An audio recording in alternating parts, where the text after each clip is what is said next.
ជំរាបសួរសួស្តីបងទាំងអស់គ្នាមកឆាមុខម្ហូបមួយមុខទៀតជាមួយខ្ញុំបងចំណងចំណូលចិត្តរបស់ខ្ញុំចូលចិត្តតែឆាទេ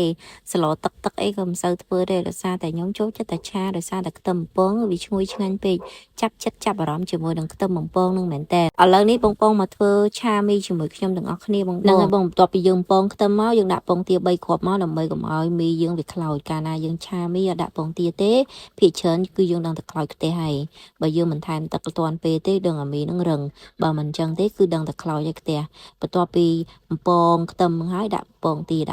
ហើយដាក់បកាឆាទៅឆាមកមកឆ្អិនហើយខ្ញុំដាក់បន្លែ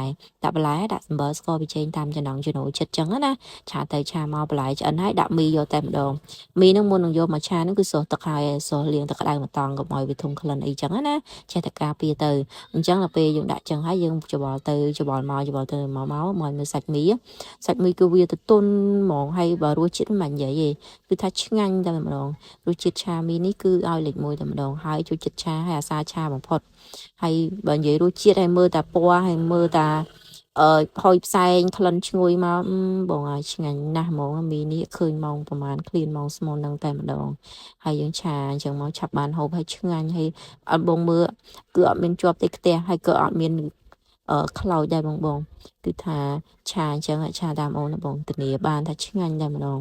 ឆាច្បល់ទៅច្បល់មកហើយដាក់ភ្លើងតិចមកបន្ថែមជាមួយនឹងពងទាយើងក្លុកអញ្ចឹងណាក្លុកពងទាជានៅក្រៀមដាក់ថែមពីលើដើម្បីយកបន្ថែមសាច់ព្រោះឆាបកាតិចដែរអញ្ចឹងហើយស្ទើរសាច់អញ្ចឹងក៏ថែមពងទាជាបន្តិចទៅ